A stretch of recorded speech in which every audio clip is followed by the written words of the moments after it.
Captain Jack's laughing lark always claimed his nickname came from his ability to find humor in the most dire of circumstances. Others said it was because of the derisive cackle that echoed through the ship whenever the universe handed someone their own ass on a platter. Today, the laughter was more like a snort. Navigating the derelict habitat ship, the merry marauder was like playing hopscotch with landmines. "Watch that panel, it's likely to blow," Jax shouted, pointing at a section of the console that was glowing ominously. His first mate, a wiry woman named Z with a face like a permanent scowl, gave him a mock salute. "Aye, Captain. I'll add it to the list right after fix the damn life support and make the coffee taste less like engine degreaser." Jax leaned back in his chair, if you could call it that, more like a collection of salvage strung together with hope and duct tape. "Priorities, Z. We don't want the coffee to be the thing that kills us." Around them, the merry marauder groaned like an old man getting out of bed. The ship was as much a character as anyone on board, a patchwork of human ingenuity and desperation, with a few alien tweaks that no one fully understood. It was home, though. Home to a crew of misfits, outcasts, and the occasional disgruntled alien who couldn't quite cut it in the big, civilized galaxy. "We're getting a hail," Z said, tapping a panel that looked ready to explode at any minute. "From someone actually using proper channels." "Oh joy," Jax grinned, showing teeth that were mostly his. "Let's see which poor bastard wants something from us today." The screen flickered to life, displaying a face that was about as welcoming as a quarantine sign. It was Vorton, a lizard-like alien whose species name was unpronounceable without a flexible tongue and a few extra vocal cords. Vorton was one of the disgruntled types, eternally bitter about being stuck with humans. "Captain Lark," Vorton hissed, his tongue flicking out like he was tasting the air for lies. "We have a situation." "How many times have I told you, Vorton? You can call me Jax, or Laughing Jax, or just Jax if the mood strikes you." Jax waved a hand as if titles were the least of his concerns. "As you wish, Captain Lark," Vorton replied, the word captain dripping with disdain. "There's an alien envoy requesting a meeting. They claim to have urgent business with you." "Urgent business, huh?" Jax leaned forward, intrigued. "Are they offering us a new engine, a fortune in credits, or just a swift kick in the rear?" "They did not specify, but they have requested to dock," Vorton continued, his scales rippling in annoyance. "I suggest we prepare for a potential ambush." "Ambush? On the merry marauder?" Jax laughed, and this time it was that infamous cackle. "If anyone's brave enough to ambush us here, they deserve whatever's coming to them." "Let's see what this envoy wants." Z was already on it, fingers flying over the controls. "Opening Bay 6, and before you ask, yes, I've made sure nothing's likely to blow up in the next hour." "You're too kind," Jax said, standing up and stretching as if he was just about to go on a leisurely walk instead of potentially meeting his maker. "Vorton, rally the crew. Let's give this envoy a proper pirate welcome." Vorton's image flickered out, replaced by the ship's status screen, a mosaic of red and yellow warnings that had become background noise. "You think they are serious?" Z asked, her scowl deepening. "About negotiating?" "Probably as serious as we are about hygiene," Jax replied, striding out of the bridge with a swagger that suggested he was either very confident or very foolish. Maybe both. The corridors of the merry marauder were a testament to human adaptability, and by that it meant they were barely holding together, but somehow still managed to work. Crew members were gathering, a motley collection of humanity's finest and strangest. In other words, the kind of people who couldn't hack it anywhere else. There was Red, an ex-soldier who'd swapped allegiance as often as he swapped socks, so not often enough. Then there was Squeaky, a mechanic with a voice like nails on a chalkboard and a penchant for accidentally setting things on fire. And lastly, there was the doc, who claimed to be a doctor but had a bedside manner that suggested he'd never actually passed any medical exam, probably for the best. "What's the plan, Captain?" Red asked, his arms crossed over a chest that could have been carved from stone, if stone had a drinking problem. "We see what this envoy wants," Jax replied, looking around at his crew. "And if it's trouble, we give them a free tour of the airlock." Squeaky grinned, a terrifying sight. "I love tours." As the crew gathered in the docking bay, the hiss of the airlock sounded like the tension before a punchline. In walked the envoy, flanked by two guards who looked like they'd rather be anywhere else. The envoy was tall and slim, with skin that shimmered like oil on water. They moved with a grace that suggested they were used to getting what they wanted. Immediately, Jax disliked them. "Captain Lark," the envoy said, their voice smooth as polished metal. "I am Tresk. Thank you for agreeing to meet." "Meet? We love meetings. Almost as much as we love being shot at," Jax replied, his grin all teeth. "What can the merry marauder do for you?" Tresk didn't smile, which was understandable given the company. "I represent an alliance of independent systems. We have a proposal that may interest you." "Proposals can be interesting," Jax said, scratching his chin. "So can free drinks and a good brawl, but I'm guessing it's neither of those." "You are correct," Tresk said, unperturbed. "We seek an alliance with you, Captain." "An alliance, you say?" Jax pretended to think, tapping his temple. "What's in it for us aside from the pleasure of your company?" Tresk's gaze was steady, unsettling in its focus. "Power, Captain Lark. Power and survival in a galaxy that would see your kind diminished." "Survival, huh?" Jax replied, looking around at his crew, each one as stubborn and cynical as he was. "Survival's overrated, but power. That could be interesting." Z stepped forward, her scowl deepening. "And what do you expect from us in return?" "Our charming personalities and endless optimism." Tresk ignored the jab. "We require your assistance in securing a weapon, one that in the wrong hands would tip the balance of power across the galaxy." "A weapon, you say?" Jax chuckled, a cold, calculating sound. "And what makes you think we're not the wrong hands?" The envoy paused, as if recalculating their approach. "We believe you understand the importance of balance, Captain." "Balance, right." Jax turned to his crew, a gleam in his eye. "What do you say, crew? Should we hear them out or show them the scenic route to the airlock?" Red shrugged, a motion that could have meant anything. "Balance sounds boring, but I'm not opposed to hearing about a weapon." Squeaky's manic grin widened. "I love weapons. They make the best noises." Even Vorton, lurking in the shadows, let out a low hiss that might have been agreement. "Information costs nothing," he said, always the pragmatist. Jax turned back to Tresk, spreading his arms wide. "Looks like you've piqued our interest. Talk fast, envoy, before we change our minds and decide the airlock's more fun." Tresk nodded, the only sign of relief in their otherwise calm demeanor. "Very well, Captain Lark. The weapon is not conventional nor easily categorized. It is, in fact, a biological entity." "Oh, lovely," Z muttered. "A biological entity.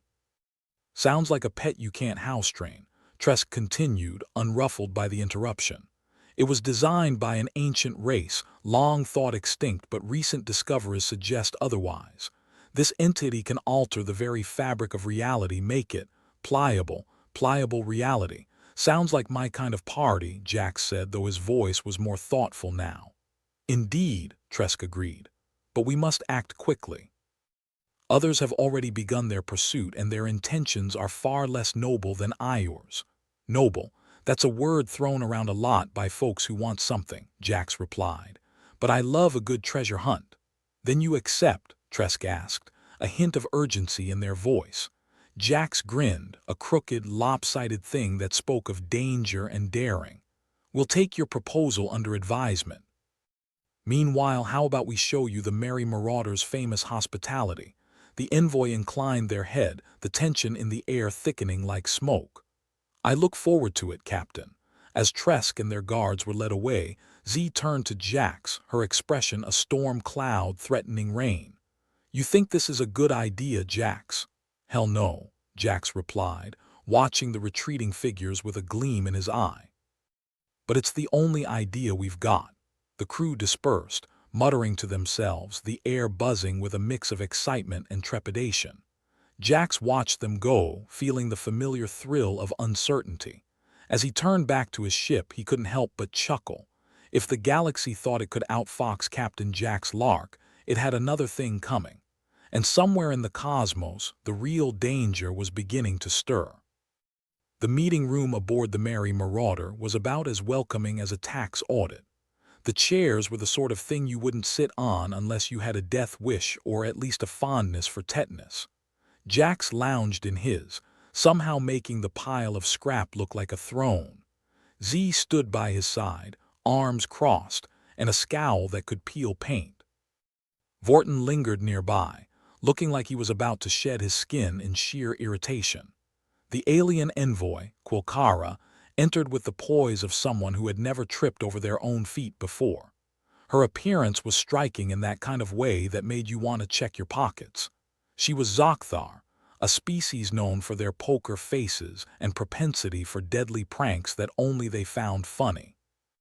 "Captain Lark," Quilcara began, her voice as smooth as a politician's promise, which meant you knew not to trust it. "Quilcara, welcome aboard our humble abode," Jax replied, gesturing around at the room which groaned in protest. "We'd roll out the red carpet, but the last one we had got sucked into space." "Your hospitality is legendary," she said, her lips curving into what might have been a smile or a grimace. "Hard to tell with aliens sometimes." "We aim to misbehave," Jax said with a grin that was mostly mischief and partly madness. "So, what's this about a truce? And why do I get the feeling there's a catch big enough to land a whale?" Quilcara's gaze was as steady as a sniper's aim. "I've come to propose an alliance. There's a faction, the Zervans, who are amassing power. In particular, they seek a weapon of unimaginable potential." Jax leaned forward, elbows on the table. "Ah, unimaginable potential. My second favorite kind of potential, right after get rich quick." Z snorted, a sound that could have been a laugh or a warning depending on how well you knew her. "And what's this weapon do? Make your enemies disappear or just makes them wish they had?"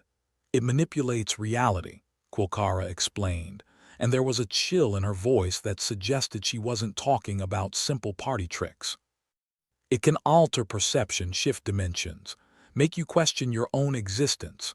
Vorton, who had been silent so far, let out a low rumble. "Sounds like a weapon for the truly insane, or the really ambitious," Jax countered, eyeing Quilcara with suspicion. "And you want us to help you. Why?" "Since when do the Zokthar need help from a bunch of pirates?" Quilcara's expression didn't change, but her tone grew sharper. "The Zokthar cannot afford open conflict with the Zervans. We need deniability, a third party to retrieve the weapon before they can." "Ah, plausible deniability," Jax said, leaning back with a chuckle. "The universal language of cowards and politicians. So you need us to do your dirty work." "Think of it as an opportunity," Quilcara suggested, her voice smooth as ever. "Help us, and we can offer you something no one else can."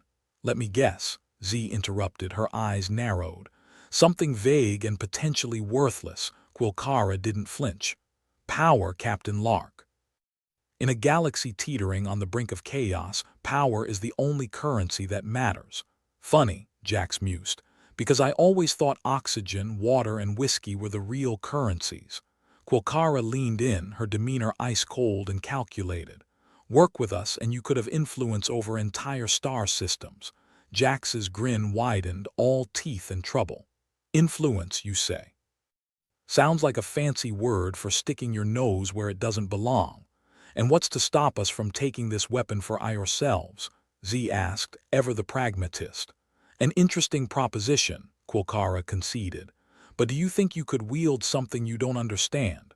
"That's never stopped us before," Jax replied, and Z nodded in agreement. They both knew their way around things they didn't understand: weapons, relationships, cooking. "The choice is yours, Captain," Quilcara offered, standing as if she had already decided this conversation was over. "Join us, and we can ensure the balance of power remains." "Balanced." "Balance," Jax repeated, tasting the word like it might be poisoned. "Seems to me balance is the last thing anyone really wants." "Balance is survival," Quilcara countered, her gaze unyielding. "Consider our offer, Captain. The Zervans won't wait long before making their move." With that, Quilcara took her leave, leaving behind a silence that felt like the calm before a particularly nasty storm. Jax watched her go, contemplating the ceiling like it had answers written on it. "Well, that was a fun little chat." "Fun?" Z echoed, her voice dripping with sarcasm. "Only if your idea of fun involves getting a bigger target painted on our backs." "Target SH Marget," Jax retorted, waving a dismissive hand. "We've always been dancing on the edge of disaster. This is just another step." Vorton slithered closer, his scales whispering against the metal floor. "This weapon. It could disrupt everything. Even the Zervans don't fully comprehend its capabilities. And you want to play with it," Z accused, pointing a finger at Jax like she was declaring him guilty of high treason. "Play? No," Jax said, feigning innocence with the practiced ease of someone used to making bad decisions sound reasonable. "I'm thinking more like strategic acquisition." Red, who had stayed silent during the meeting, finally spoke up. "You realize this could end with us in pieces, right?" Jax shrugged, his grin never wavering. "Isn't that always the risk? Besides, if we pull this off, think of the stories we'll have." "Stories are great," Squeaky chimed in, his voice managing to break the tension through sheer auditory discomfort. "Especially when they don't end with us dead." "Exactly," Jax agreed. "So what do you say, crew? Shall we dance with a little danger and see what this weapon can do?" Z bit her lip, weighing the risks like she was calculating the odds of a particularly perilous bet. "If we're doing this, we're doing it smart." "Smart's my middle name," Jax lied, standing up to rally his crew. "Let's make some waves and see if we can't tip this balance a little more in our favor." As the crew dispersed to prepare for whatever chaos awaited them, Jax couldn't help but feel a familiar thrill coursing through his veins. It was the thrill of the unknown, of stepping into the darkness with nothing but guts and a grin. The galaxy was a big place, full of dangers and opportunities. And Jax Lark was nothing if not an opportunist with a penchant for courting disaster. Back on the bridge, the ship's consoles blinked and beeped, a symphony of mechanical complaints that filled the air. Z was at the controls, fingers dancing across the panel like she was coaxing secrets from a lover, or maybe just trying to keep the damn thing from exploding.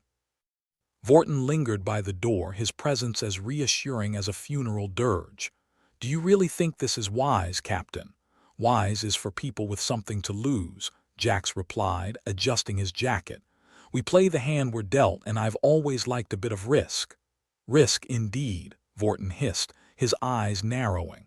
"The Zervans are not to be trifled with. They are relentless, and they won't hesitate to crush us if we get in their way." "Good thing I never liked being in anyone's way," Jax said, a note of defiance in his voice. "Besides, what's life without a little excitement?" "Longer," Z muttered, earning a chuckle from Jax. "You worry too much," he said, waving a dismissive hand. "This is just another day at the office." "Your office is a death trap," Z reminded him, her scowl deepening as she surveyed the battered state of the Merry Marauder. "And yet here we are, still flying," Jax replied, spreading his arms wide in a gesture that was both boastful and resigned. Red joined them, arms crossed and expression skeptical.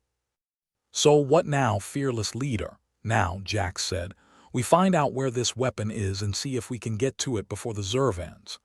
"And if we do?" Squeaky asked, his curiosity genuine despite the dire circumstances. "Then we decide what to do with it," Jax replied, his grin wolfish. "Maybe we use it, maybe we sell it, or maybe we just hang it over the Zervans' heads like a sword of Damocles." "You always did love a good threat," Z remarked, shaking her head. "It's not a threat if you back it up," Jax countered, the glint in his eyes suggesting he was already picturing the chaos they could cause. With a destination in mind and a plan half-formed, the Merry Marauder creaked and groaned as it set a new course. The stars stretched and blurred, the ship hurtling toward adventure, or disaster, with reckless abandon. As the crew settled into their roles, preparing for whatever lay ahead, Jax couldn't help but laugh. It was a laugh full of madness and mirth, the kind that could only come from someone who knew they'd bitten off more than they could chew and loved every moment of it. The universe might be vast and unyielding, but Jack's Lark had always been good at finding his way through the chaos. And with a weapon that could bend reality itself, he figured they had a decent shot at bending a few rules along the way. As the ship hurtled through the void, carrying its crew of misfits toward destiny, Jax leaned back in his chair and closed his eyes, imagining the possibilities. Whatever happened next, one thing was certain. It was going to be one hell of a ride. As the merry marauder hurtled through the void, creaking and groaning like it might fall apart at any second, a comforting sound to its crew, Jax Lark found himself pondering the peculiar power of humor. He lounged in his makeshift throne, a collection of salvage pieces strung together with the cosmic equivalent of hope and duct tape, and surveyed his crew. Z, ever the cynic, was bickering with Vorton over the logistics of their latest harebrained scheme. Meanwhile, Squeaky was trying to fix something that was probably beyond mortal repair, judging by the sparks and his muttered curses. Jax chuckled to himself. "You know," he drawled, loud enough to catch their attention, "there's something to be said for laughter being humanity's greatest weapon." Vorton, in the middle of a particularly aggravated huff, turned his reptilian eyes on Jax. "And what, pray tell, makes you think humor is a weapon?" "Because it keeps us from strangling each other," Z said dryly, adjusting a lever that refused to stay in place. "Or from strangling you, for that matter," Jax nodded sagely. "Exactly, it disarms you, makes you lower your guard. While you're busy laughing, we're plotting your demise." Vorton's scales rippled in what could have been a frown. "I fail to see how this humor could be of any strategic value. You and every other species out there," Jax said with a wink. "Except us. We've turned sarcasm and guffaws into tools of survival." Z snorted, a sound that was both agreement and disbelief. "Or maybe we just use it to mask the fact we're in way over our heads, as usual." "Same difference," Jax replied, waving a dismissive hand. "Besides, keeping a stiff upper lip isn't nearly as fun as cracking wise." Quilcara, the Zokthar envoy, had been listening in silence from the corner, her expression as unreadable as always. But Jax noticed her antennae twitching in what he guessed was a gesture of concentration. "You find something amusing, Quilcara?" Jax asked, leaning back in his chair with a smirk. Her gaze was cool, assessing. "Amusement is not a primary function in Zokthar society." "There's your problem," Z muttered. "Nothing like a well-timed joke to defuse a laser cannon standoff." Quilcara's eyes flickered with something that might have been interest or maybe just acknowledgement. "Your species' reliance on humor is intriguing." "Intriguing or terrifying?" Jax pressed, leaning forward. "Because I've found the line between those two tends to blur." "Why not both?" Vorton grumbled, crossing his arms. "Human humor seems equal parts baffling and dangerous." "See, even the scaly one gets it," Jax said, gesturing to Vorton like he was the poster child for comedic understanding. Quilcara's antennae continued their subtle dance, her mind clearly pondering this new angle. "Perhaps there is merit in studying this. Weaponization of humor. Great, now we're a case study," Z said, rolling her eyes. "Next thing you know, they'll be dissecting our jokes for science." "Well, we've already dissected everything else," Squeaky piped up from under a console, his voice muffled. "Might as well add humor to the autopsy list." "That's the spirit," Jax said with a laugh.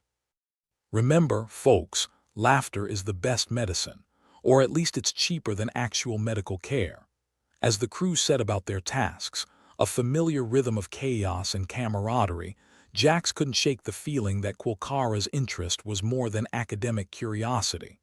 The Zokthar were known for their deadly pranks, but humor as a weapon, that was a uniquely human phenomenon.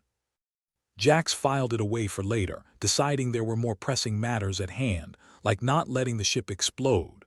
The merry marauder had a penchant for volatile surprises, much like its captain. "Vorton, got any intel on where this weapon's stashed?" Jax asked, swiveling his chair around, causing a symphony of creaks and groans. Vorton tapped a scaly finger on the console. "Preliminary scans suggest it's located in a Zervan outpost on the edge of the Thalaxian Nebula." Of course it's in a nebula, Z muttered. Because it's not like we have enough trouble seeing straight without a cloud of cosmic gas in the way. Wouldn't be any fun if it were easy, Jax said, his grin a mix of bravado and recklessness. Besides, nebula's a nice word for giant death trap, don't you think? Been there, nearly died there, Squeaky chimed in, emerging from the console with a grimy face and a triumphant chunk of wiring. It's like deja vu all over again. That's the spirit, Jax said, clapping Squeaky on the shoulder. Now let's see if we can't outmaneuver some Zervans and grab ourselves a reality-bending toy. Quilcara watched them with that same inscrutable gaze, a silent observer to their irreverent banter. But Jax could sense the wheels turning in her mind, a chess player contemplating her next move. As the Merry Marauder approached the Thalaxian Nebula, the air was thick with anticipation, and the occasional cough from the ventilation system that saw regular maintenance as a suggestion rather than a requirement. "So, what's the plan, Captain?" Z asked, her tone that perfect cocktail of sarcasm and genuine curiosity. "We wing it," Jax declared, with the confidence of a man who'd turned improvisation into an art form.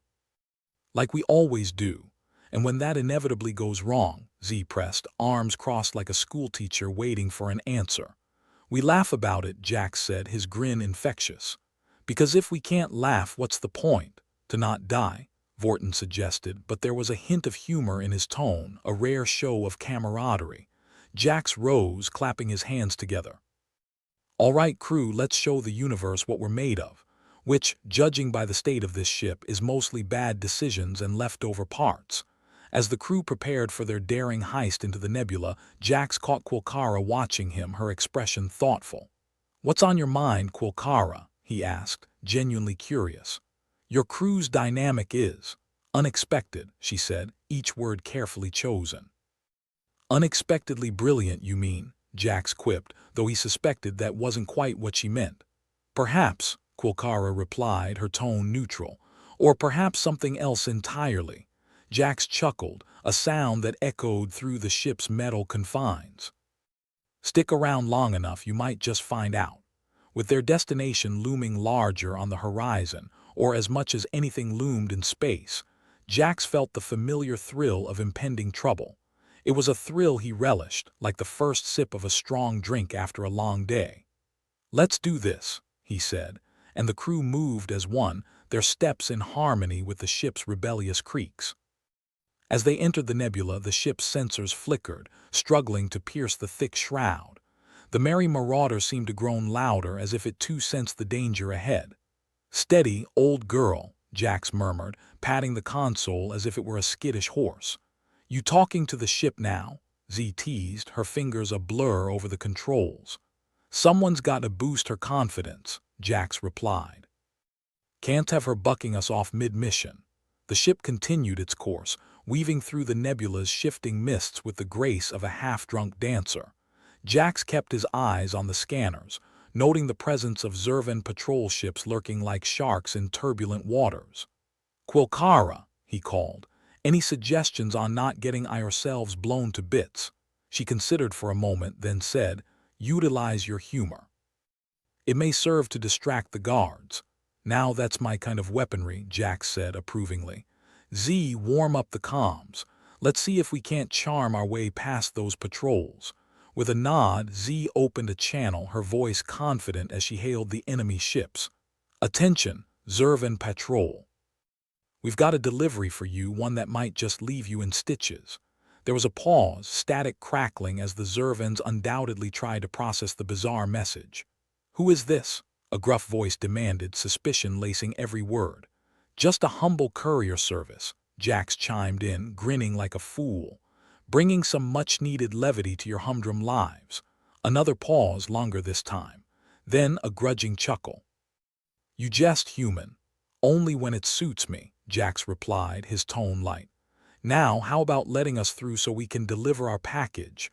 The line went silent, the moment stretching until Jax began to wonder if his plan had failed.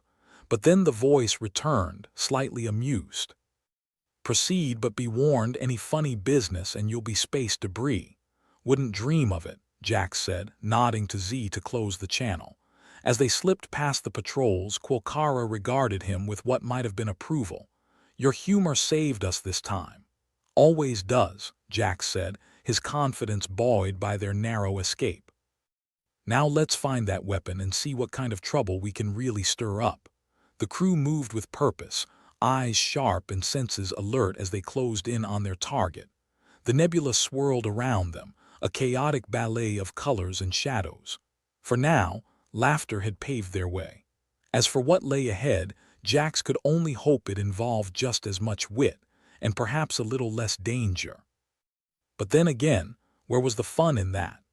The merry marauder's innards rattled with every passing cosmic sneeze from the nebula, a shoddy chorus of groans and creaks resonating through the ship's weary bulkheads. Inside, the crew went about their tasks with the grim determination of condemned men swapping execution stories. Captain Jack's laughing lark sprawled in his throne-like chair, his smirk as permanent as the questionable stains on the console panel. "Quilcara," he called out, eyes glinting with mischief. "You ever heard of pirates with a sense of humor?" Quilcara, poised in her usual spot of observation, twitched one antenna in what might have been a Zokthar equivalent of raising an eyebrow. "In my experience, pirates prioritize profit over humor," she replied, voice as cool as the dead space outside. "That's where you're wrong," Jax replied, his grin widening like a fracture across a hull. "The best profit comes from not having to fire a shot. Or in our case, not getting blown out of the sky." Z, leaning against a console that had seen more sparks than a malfunctioning fireworks display, rolled her eyes. "So, what's the plan, Jax? We charm them with a knock-knock joke until they give us their treasure." "Exactly," Jax said, clapping his hands like a magician unveiling his trick. "We need to test if humor can disarm even the surliest of space dogs." "Brilliant," Z drawled, voice oozing with sarcasm. "And when we're drifting in space after they take a dislike to our punchlines, we float aimlessly, pondering the meaning of life and punchlines," Jax retorted, his eyes never losing their glint. "But let's aim for the former, shall we? Does no one else find this ludicrous?" Vorton interjected, his reptilian features set in the universal expression of doubt. "Why not just use actual weapons, more reliable? Because where's the fun in that?" Jax winked, swiveling his chair to face the gathered crew. "Besides, we can't afford the ammunition." Squeaky, still fiddling with a bundle of exposed wires, piped up. "We can barely afford the duct tape keeping this rust bucket together."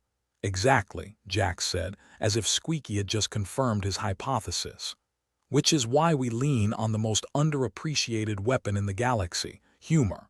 Quilcara's antennae flicked. "A test of humor as a weapon against a rival pirate band. This is your plan, pretty much," Jax nodded. "Think of it as a scientific experiment, a really, really dumb scientific experiment." "And if it fails?" Vorton asked, a skeptical hiss threading through his words. "We laugh ourselves to death," Z interjected, her voice dry as a Martian desert. Jax stood, his demeanor exuding the cocky bravado of a man who always bets on black. "Okay, misfits and malcontents, listen up. We've got a rogue band of pirates in this nebula who think they are the funniest bunch of cutthroats to ever fly a flag. I suggest we challenge them to a showdown of wits and stupidity," Z muttered under her breath. Jax ignored her. "If we win, they let us pass. If we lose, we're no worse off than we were before. Except for being dead," Vorton added helpfully. "Details, details," Jax waved away the notion. "Quilcara will be our neutral party, or as neutral as a Zokthar can be." Quilcara inclined her head slightly. "I will observe and learn, though I find this endeavor unconventional." "Welcome to the merry marauder," Z said, spreading her arms wide. "Where unconventional is our middle name." With a plan, or something resembling one, in place, Jax set the ship's course toward the sector where their rivals were rumored to be holed up. The merry marauder groaned in protest, its engines coughing like a chain smoker, but it obeyed. "All right, crew," Jax called, his voice a mix of cheer and challenge. Let's see if we can't turn comedy into our saving grace. As the ship barreled through the nebula's neon clouds, Jax felt the familiar stir of adrenaline, the sweet scent of potential disaster thick in the recycled air. He leaned back in his makeshift throne, watching his crew bicker and banter like a dysfunctional family. Here's the thing about pirates, Jax mused aloud, loud enough for everyone to hear. They may steal your cargo, your ship, and sometimes your dignity, but they're suckers for a good yarn. Or a poorly told one, Z chimed in, punching coordinates into the console with a sigh. Ahead, the rival pirate ship loomed into view, its silhouette dark and menacing against the nebula's chaotic hues. Jax leaned forward, rubbing his hands together with all the anticipation of a gambler on a winning streak. Open a channel, Z. Let's make some new friends. Z complied, opening a comms line. Attention, unidentified ship, she hailed, her practiced voice smooth as silk. This is the Merry Marauder. We challenge you to a battle of wits. Static crackled, and then a voice responded, deep and gravelly with barely concealed amusement. Battle of wits. Against whom exactly? Us, Jax replied, his grin audible in his voice. If you've got the guts to handle our punchlines. Another pause filled with the unspoken tension of two ships sizing each other up. Then the voice returned. Very well, we accept your challenge, but be warned we're ruthless when it comes to humor. Perfect, Jax said, leaning back with a satisfied nod. Prepare to have your mind tickled. The rival pirate's ship drew alongside, its crew gathering on deck, eager for entertainment. They appeared on the view screen, a motley bunch with wary eyes and weapons ready. Jax activated their own screen, projecting the crew of the Merry Marauder for the rivals to see. Let's get started, Jax declared, his voice carrying the confidence of a man who'd never heard of failure. We'll go first. Why don't skeletons fight each other? There was a collective groan from his crew, but Jax continued undeterred. Because they don't have the guts. A few of the rival pirates snickered, but their captain, a grizzled man with a scar running down his cheek, seemed unimpressed. Not bad, but let's see how you handle this. Why did the astronaut break up with her boyfriend? Jax raised an eyebrow, genuinely curious. Why? Because she needed space. The rival crew erupted in laughter, and even Jax had to admit it was a decent retort. Okay, not bad, he conceded. But can you handle this one? Why don't scientists trust atoms? Why? The rival captain asked, his curiosity piqued. Because they make up everything. The laughter on both sides was genuine this time, the tension easing by a fraction as the absurdity of their situation sunk in. Here they were, two bands of spacefaring misfits, locked in a battle not of weapons but of words. The duel of jokes continued, each side delivering their lines with the finesse of seasoned performers. The Merry Marauder's crew took turns, each contributing their own brand of humor, whether dry, dark, or just plain ridiculous. Z's turn came, her expression deadpan as she delivered her line. Why was the robot mad?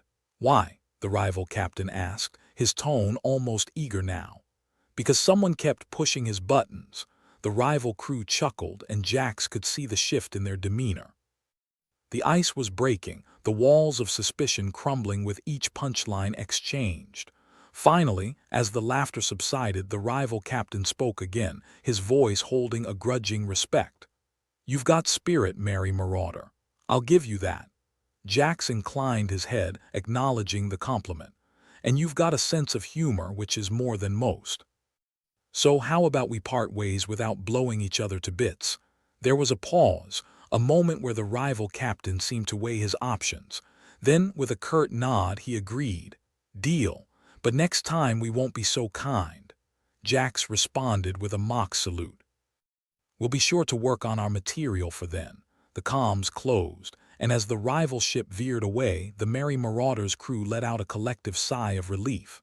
They'd done it, survived another encounter through sheer audacity and a shared laugh.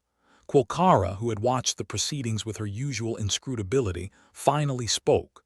Your experiment was successful, Captain. Jax turned to her, grinning from ear to ear. Told you humor's our greatest weapon.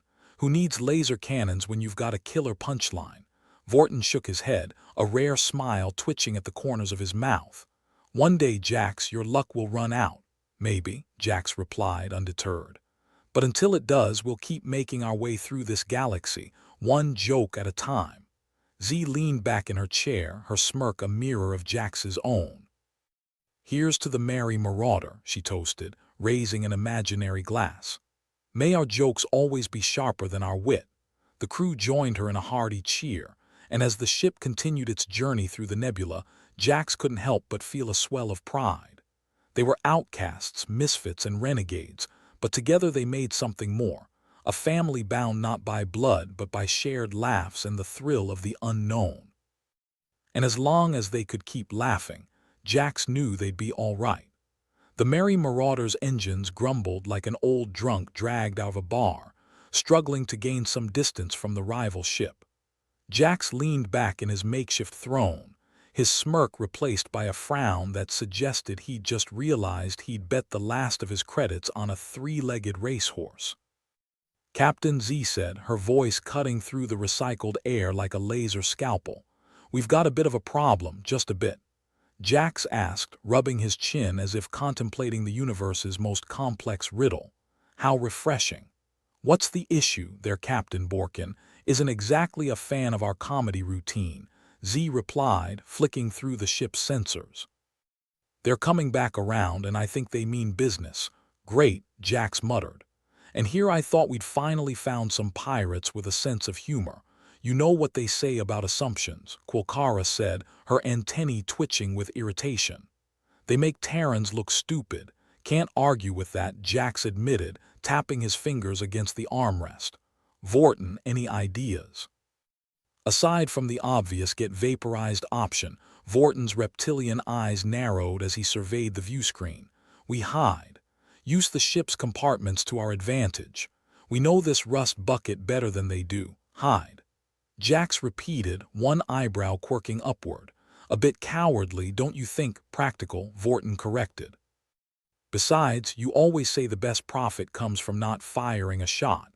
I meant more in terms of negotiation, but sure, let's run with that," Jax said with a shrug. "Z, plot us a course through the asteroids. Let's see if we can lose them in the field." Z's fingers danced over the console, ignoring the ominous bubbling sound emanating from somewhere beneath the panel like an uninvited swamp monster. "Done. But it's a tight squeeze. One wrong move and we're toast." "Fantastic," Jax said, clapping his hands together. "And toast is exactly what we don't want to be. Everyone, grab onto something. It's gonna be a bumpy ride." The merry marauder lurched to the side, its bulkheads creaking like the joints of an octogenarian attempting yoga. The rival ship, piloted by Captain Borkin's crew, loomed closer, its intent unmistakably hostile. "Brace for impact," Squeaky yelled from his position by the aft console, his voice a mix of excitement and impending doom. "And by impact, I mean whatever this thing decides to do." Jax grinned despite the circumstances. "Let's give them the slip, people. Who knows, maybe we'll even make it out of this with all our limbs still attached." The ship dove into the asteroid field, weaving between massive chunks of rock and ice with all the grace of a drunken ballerina. The crew held on for dear life, the ship rattling under the strain of evasive maneuvers. "Remind me why we didn't invest in better thrusters?" Quilcara asked, her grip firm on the overhead bar. "Because we barely had enough for the last fuel stop," Jax replied, teeth gritted. "Besides, who needs speed when you've got finesse, finesse?" Z echoed incredulously. "We're flying like maniacs through a death trap, not performing a space ballet." "Tomato, tomato," Jax quipped. "Vorton, keep an eye on Borkin. I want to know if they are still on our tail." "Affirmative," Vorton hissed, his fingers dancing over the sensors. "They're closing in. We need more speed." "Speed," Jax mused. "What a novel concept." The ship shuddered violently, a loud bang echoing through the corridors like a giant sneeze. Squeaky's voice crackled over the intercom, a blend of exasperation and urgency. "Captain, we've got a coolant leak in the engine room. Gonna have to patch it with whatever's left of this cursed duct tape. Make it quick, Squeaky," Jax called back. We're not in the mood for turning into a cosmic barbecue. As Squeaky scrambled to fix the mess, the crew gathered around the command console. Outside, the asteroid field loomed like a graveyard of celestial bodies, each rock a potential tombstone. "We can't keep this up," Z said, her pragmatism cutting through the tension. "We need a plan, and fast." "Working on it," Jax replied, mind racing. "We might have to put that humor thing on hold. Live to laugh another day and all that. Is that another one of your famous Terran sayings?" Quilcara asked, antennae swaying with disbelief. "Something like that," Jax said, winking. "All right, folks, huddle up. Here's the plan: we split up. Use the ship's compartments to hide and confuse them. If they board us, we'll give them the runaround." "Let's see how they handle a ghost ship." Vorton nodded, already moving toward the exits. "Logical. They won't know which way to turn if we scatter." "Exactly," Jax agreed. "And maybe, just maybe, we can take the wind out of their sails." "I didn't know pirate ships had sails," Z remarked dryly. "Figure of speech," Jax corrected, then nodded toward the corridor. "You know the drill, crew. Don't stop until we're clear." As the crew scattered, the reality of the situation settled like a cold weight in Jax's chest. They were outmatched, outgunned, and running out of time. The humor that had been their shield was now a hollow echo, lost amidst the screeching metal and dire circumstances. Jax moved swiftly through the corridors, the ship groaning in protest with each step. He slipped into a narrow maintenance duct, the cramped space offering a semblance of safety, however temporary. "Not exactly what I had in mind for a glorious pirate adventure," he muttered to himself, adjusting his position. "But hey, at least the company's decent." The sound of footsteps echoed down the corridors, the rival pirates having boarded the merry marauder in pursuit. Jax held his breath, listening to the muffled voices as they searched. Come out, wherever you are," one of the pirates called, their voice tinged with mockery. "We just want to have a little chat." Jax smirked despite himself. "Yeah, and I'm sure it's all about our favorite knock-knock jokes." He stayed hidden, heart pounding against his ribs like a prisoner trying to escape. The footsteps receded and Jax let out a sigh of relief, though he knew they weren't out of the woods yet. Elsewhere on the ship, Z crouched behind a stack of crates, her mind racing through potential escape routes. The merry marauder was a maze of corridors and compartments, and she knew how to navigate it better than anyone. But even she had her limits. "Captain, you there?" she whispered into her communicator. "I'm here," Jax's voice crackled back, the bravado noticeably absent. "You holding up so far?" Z replied, peering around the crates. "But these guys are thorough. We can't hide forever." "Not planning to," Jax assured her. "Just need to buy some time." "Squeaky, you still with us?" A string of colorful expletives answered her, followed by Squeaky's voice. "Barely. Got the leak patched, but this ship's falling apart at the seams." "Yeah, well, we always did like a challenge," Jax said, trying to inject some levity into the situation. "Challenge?" Squeaky snorted. "This is like trying to resuscitate a dinosaur with a broken straw." "Vivid imagery," Squeaky, Quilcara chimed in, her voice surprisingly calm. "But let's focus on not becoming fossils ourselves." "Good point," Jax said, his mind churning through potential strategies. "Quilcara, any sign of Borkin?" "Negative," Quilcara replied from her hiding spot in the cargo hold. "But they are persistent, like a Zervan in mating season." Jax chuckled, the sound brittle but genuine. "Well, let's hope they're not as amorous." As the crew continued to evade their pursuers, the ship's layout became both ally and adversary. Every turn, every crawl space was a gamble, the line between safety and discovery razor-thin. Jax paused at a junction, listening. The clatter of boots was distant now, the pirates methodically sweeping the ship. His mind flickered to his crew, their lives tangled in the web of his brash decision to challenge Borkin with humor. "Hey, Borkin," he muttered under his breath, "if you're listening, know this. We might not have a fleet, but we've got spirit. And duct tape. Lots of duct tape." The comms crackled again, Vorton's voice coming through with a hint of urgency. "Captain, they are near the engine room." They might try to sabotage our systems. On it, Jax replied, shifting direction. We can't let them cripple us. He moved swiftly through the corridors, the ship's familiar groans his only companion. As he approached the engine room, he caught sight of two pirates, their backs to him as they inspected the machinery. Hey, Jax called out, stepping into view with a grin. What's gray, has 4 legs and a trunk? The pirates turned, confusion etched on their faces. What? A confused pirate elephant, Jax said, darting behind a pillar as they raised their weapons. The diversion worked, if only for a moment, and Jax used the opportunity to slip into one of the side compartments. The pirates gave chase, but the merry marauder's labyrinthine design was on his side, at least for now. Captain Z's voice came again, her tone edged with fatigue. We can't keep this up forever. I know, Jax replied, his mind a whirl of half-formed plans, but we're not out of jokes yet. And if all else fails, well, we've got each other. Great, Quilcara deadpanned. Just what I always wanted. A family of outlaws with a penchant for bad humor. Despite the bleakness of their situation, Jax felt a warmth in his chest, his crew's camaraderie a beacon in the void. They were outgunned, cornered, and half out of their minds, but they were still fighting, still laughing in the face of doom. As the pirates closed in, the merry marauder's crew prepared for one last stand. The corridors echoed with tension, the air electric with possibilities. They were misfits, rebels, and jokers, a band of outcasts finding strength in their shared madness. And as the rival pirates bore down on them, Jax couldn't help but think that maybe, just maybe, humor was the only thing keeping them alive. Jax peered through the slats of the maintenance duct, trying not to breathe too loudly. Not that it mattered much.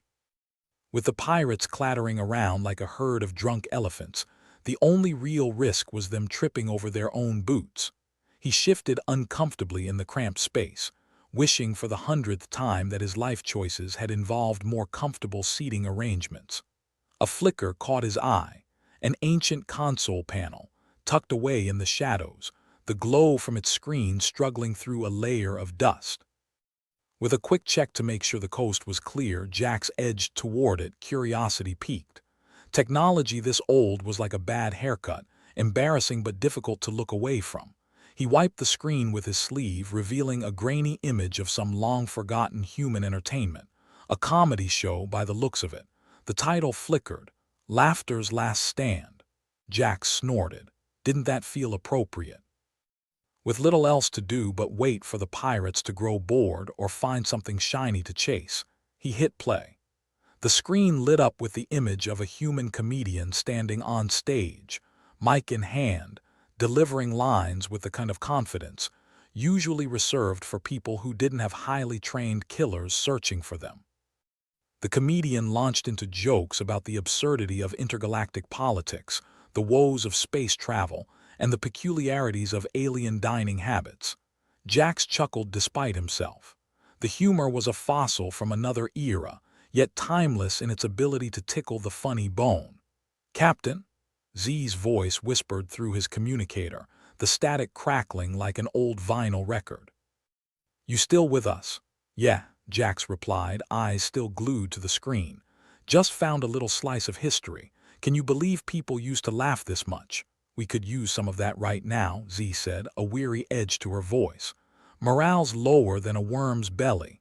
Jax considered. They were stuck in a hopeless situation, the walls closing in and their options dwindling.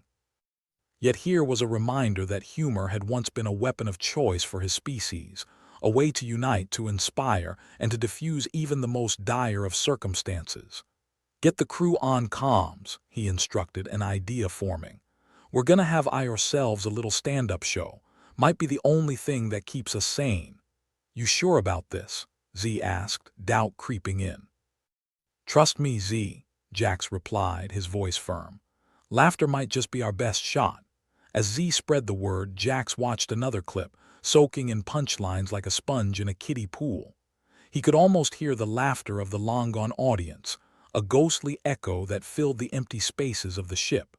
Soon, the crew was patched in, their voices overlapping as they checked in from various hiding spots. "All right, folks," Jax said. "We might be in the kind of mess that'd make a sanitation droid resign, but that doesn't mean we can't have a laugh. I've got some ancient comedy gold here, and I think it's high time we struck rich." "Comedy?" Quilcara piped up, antennae twitching audibly. "Are we really doing this, Captain?"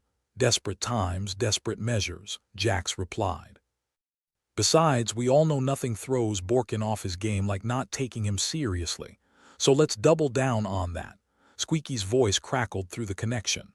"If we're gonna die, might as well die laughing, right?" "Exactly," Jax said, grinning. "Now, listen closely." He replayed snippets of the show, the crew chuckling at the jabs about interstellar bureaucracy and malfunctioning androids. The laughter started small, hesitant, like the first drops of rain before a storm, but it grew. Snorts turned into guffaws, groans of comprehension morphed into belly laughs. Vorton's hissing laughter came through, a sound Jax never thought he'd hear. "These humans, quite the species. You should have seen them when they had whole planets to themselves," Jax replied. "They had jokes about everything. And now they've got jokes about nothing," Z interjected, the mirth in her voice unmistakable. As the comedy continued, the tension that had gripped the crew began to loosen like a stubborn bolt finally giving way. The sound of footsteps echoing in the corridors was still there, a reminder of the danger, but the crew was no longer paralyzed by it. Instead, they were united, emboldened by their shared laughter. All right," Jax said after a particularly bad pun about wormholes. "Let's not get too carried away. We've got pirates on our ship, remember?" "Yeah," Quilcara responded, "but they don't have this." Jax imagined her holding up an imaginary mic, the universal sign for comedy. It was absurd, incredibly so. But then again, absurdity was their bread and butter. "Let's give them a run for their money," Jax declared. "If they want this ship, they're gonna have to fight through our comedy routine first." "Think they'll want refunds?" Z asked, a smirk in her voice. "With interest," Jax replied, feeling the old fire stoking beneath the layers of fear and doubt. The crew dispersed once more within the ship, but the mood had shifted. Where there was dread, there was now determination. Where there had been despair, there was laughter. Jax moved cautiously through the corridors, his confidence restored, each step a promise to himself and his crew. He cornered one of the pirates near the rec room, the poor soul looking utterly bewildered by the laughter that echoed around him. Jax couldn't help himself. "Hey, what do you call a pirate who walks through an asteroid field without looking?" The pirate, caught off guard, stammered. What?" "Space dust," Jax quipped. Before slipping away into the shadows, the pirate's confusion a sweet victory. Elsewhere, Quilcara and Z were using the ventilation system to their advantage, popping out at intervals to deliver one-liners before disappearing back into the ducts. "How many pirates does it take to screw in a light bulb?" Z called out. "How many?" came the confused response from one of Borkin's crew. "None, they'd rather sit in the dark and pretend they're not lost," Quilcara answered, antennae waving with mirth. The pirate scowled, but even he couldn't help the twitch of a smile. Humor was infectious, a fact that played to their strength. As the crew continued their impromptu comedy assault, Jax checked in on Squeaky, who was still tinkering with the engines, trying to patch things up with whatever scraps were at hand. "Squeaky, how's it going?" Jax asked, the levity still in his voice. "Just about as well as a starfish in a supernova," Squeaky replied, a wrench slipping from his fingers with a clang. "But don't worry, Captain, I've got a few tricks up my sleeve. Just need to keep them distracted a bit longer. We'll keep the jokes coming," Jax promised. "They won't know whether to laugh or cry," Squeaky laughed, a sound more reassuring than any promise of victory. "Good, because the last thing I need is a pirate union forming in my engine room." Jax grinned. Humor had always been a reliable ally, but now it was their strategy. It was the difference between a crew hiding in fear and a crew fighting back with spirit. As the moments ticked by, the pirates' frustration grew. The merry marauder felt more like a haunted house than a spaceship, and Jax was determined to keep it that way. Every joke, every quip was a reminder that they wouldn't go down without a fight, or at least a good punchline. In the end, the The true victory was not in outgunning or outmaneuvering their foes, but in outliving the fear that had once seemed insurmountable. By turning the ship into a comedy club, Jax and his crew had found a strength that was unmatchable. Laughter echoed through the corridors, a defiant chorus in the face of adversity. As Jax prepared for the next stage of their plan, he knew one thing for certain. Whatever happened, they had already won something invaluable. The pirates might take their ship, but they'd never take their spirit. And sometimes, that was all you needed. With the crew ready and the pirates still scrambling to regain their footing, Jax signaled for everyone to regroup. They were battered, bruised, and maybe a little insane, but they were ready. The final confrontation loomed, and with humor in their hearts, they stepped into the breach, a band of misfits laughing at the universe and daring it to laugh back. With the crew trained in the art of guerrilla comedy, Jax and his merry band of misfits prepared for the confrontation with Borkin's pirates. It was the kind of situation that would make a seasoned tactician cry into their gin, but Jax had found the secret sauce: jokes and jests, humor forged in the fires of desperation. "All right, everyone," Jax said into his communicator, his voice barely above a whisper. "Remember, it's all about timing. Hit him with the punchlines before they can hit us with anything more lethal." Z's response was a crackle of static followed by her not-so-reassuring, "No pressure then. Pressure makes diamonds, Z," Jax replied. "Or in our case, a lump of coal that can still surprise you by not exploding."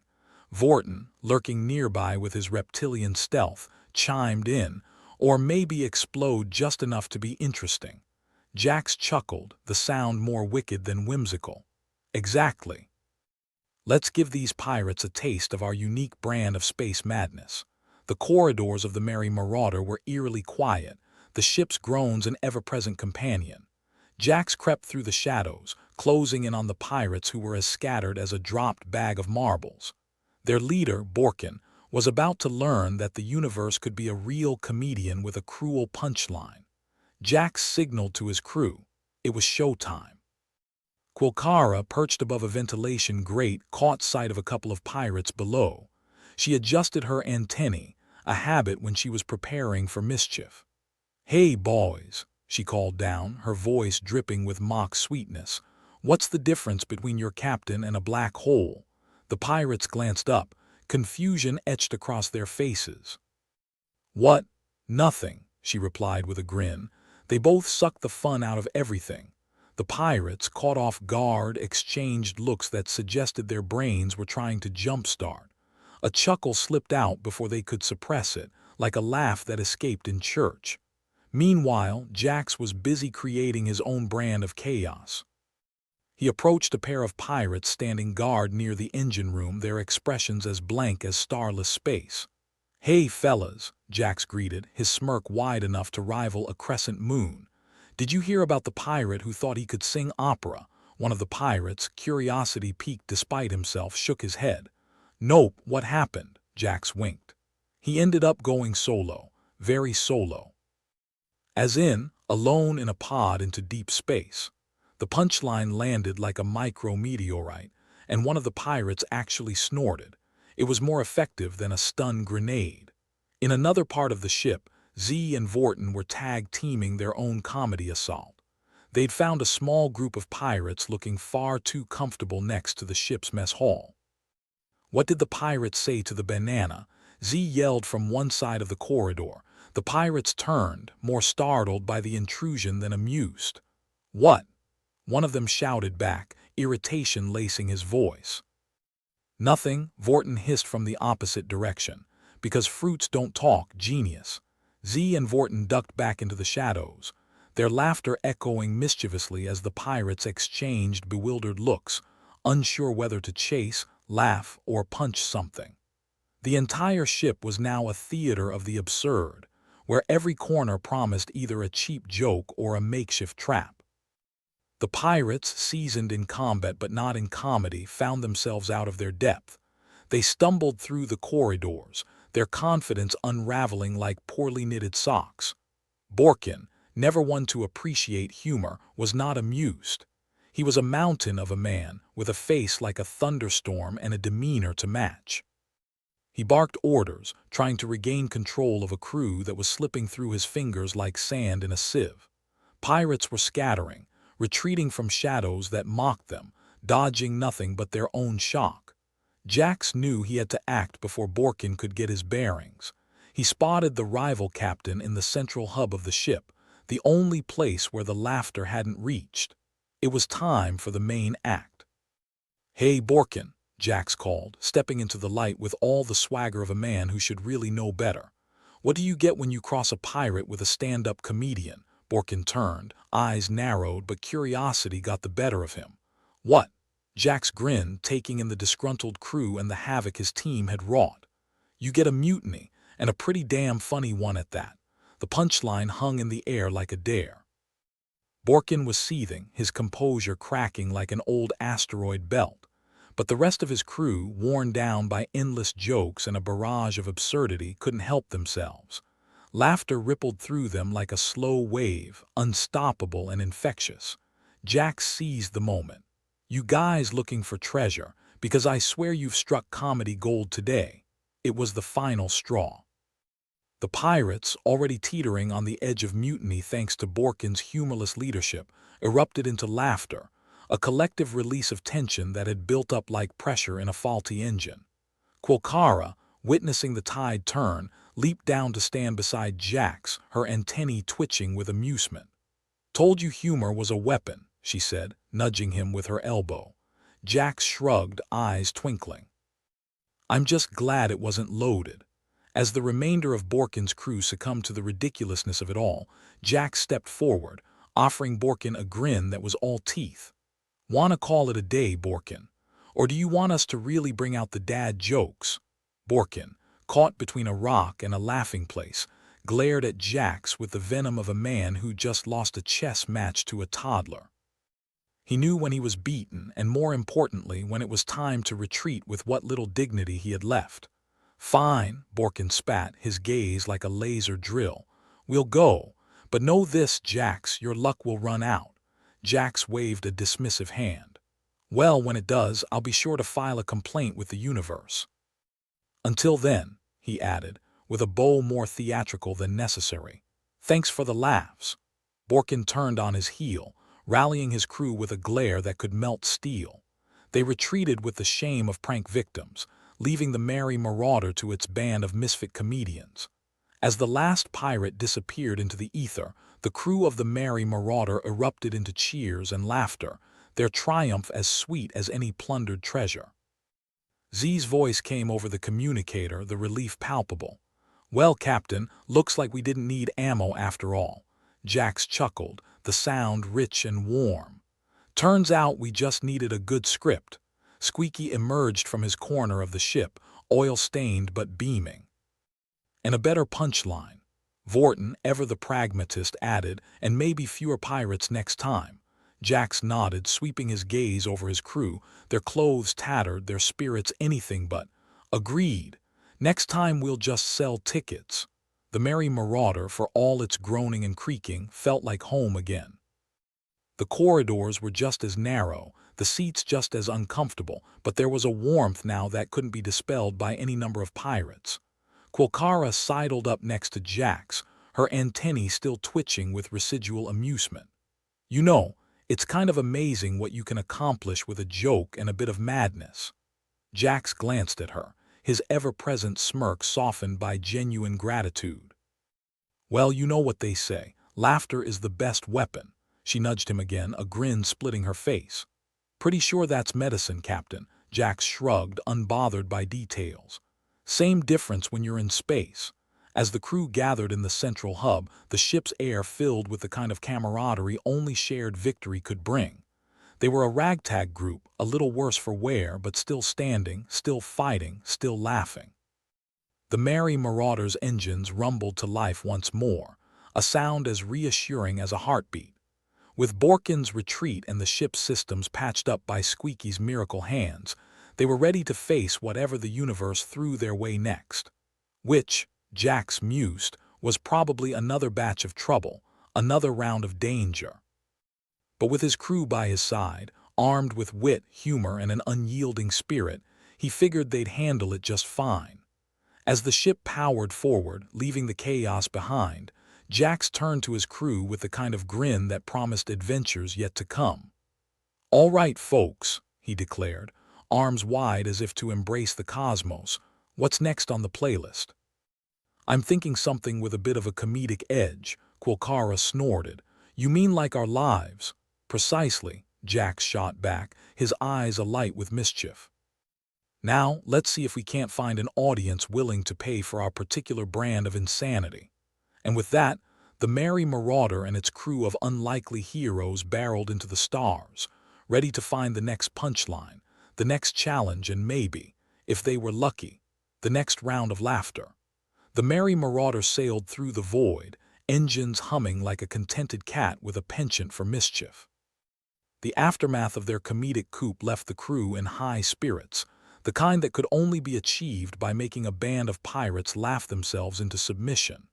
Jack's laughing lark stood in the central hub, the heart of their metal beast, surveying his ragtag band of merry misfits.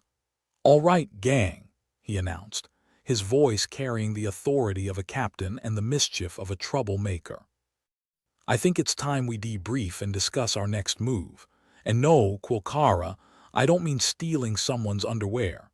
Quilcara pretended to pout, her antennae twitching with the kind of playful energy that suggested she might have been considering exactly that.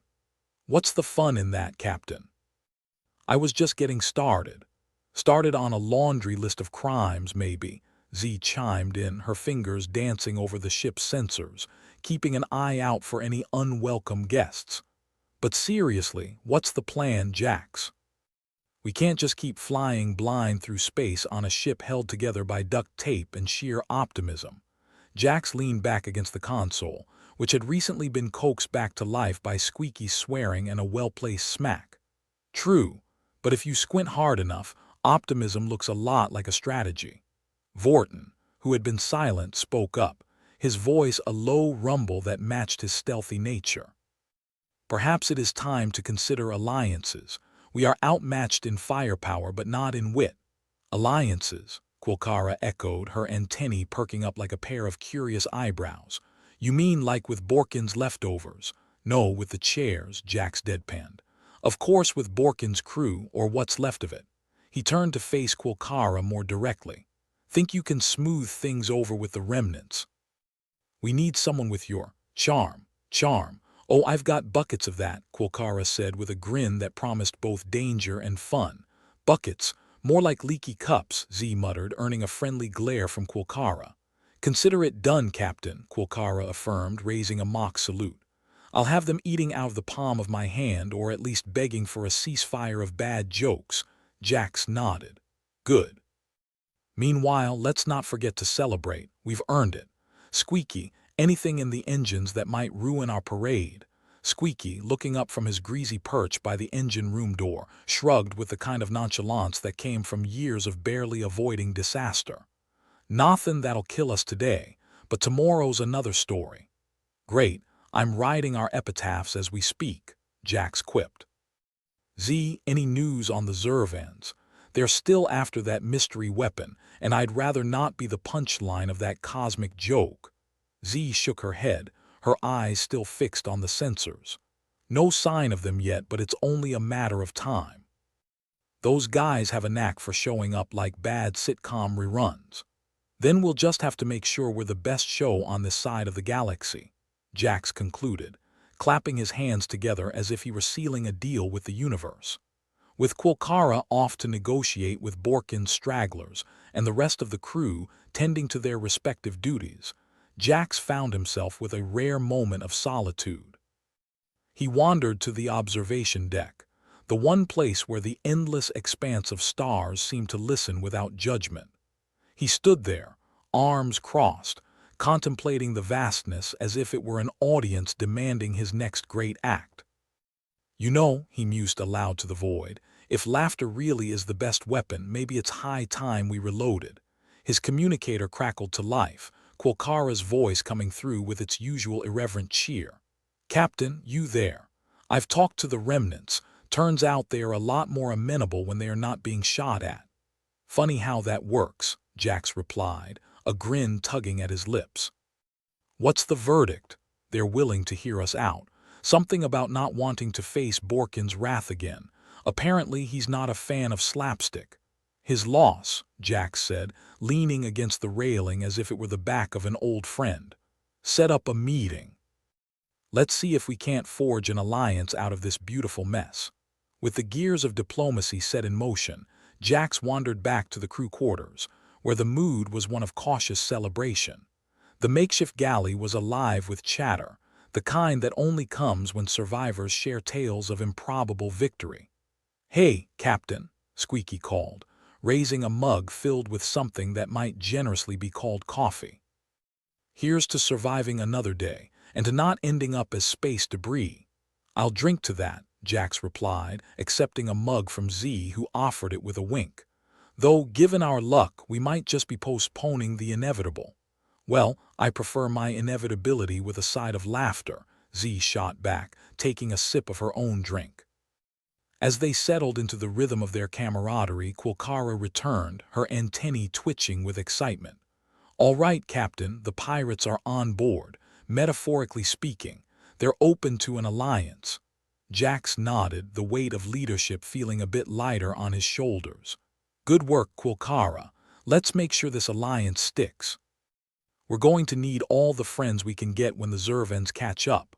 "And what about when they do?" Vorton asked, his voice steady as a metronome. "What's the plan then?" "Then we cross our fingers and hope our jokes are sharper than their weapons," Jax replied, a spark of defiance in his eyes.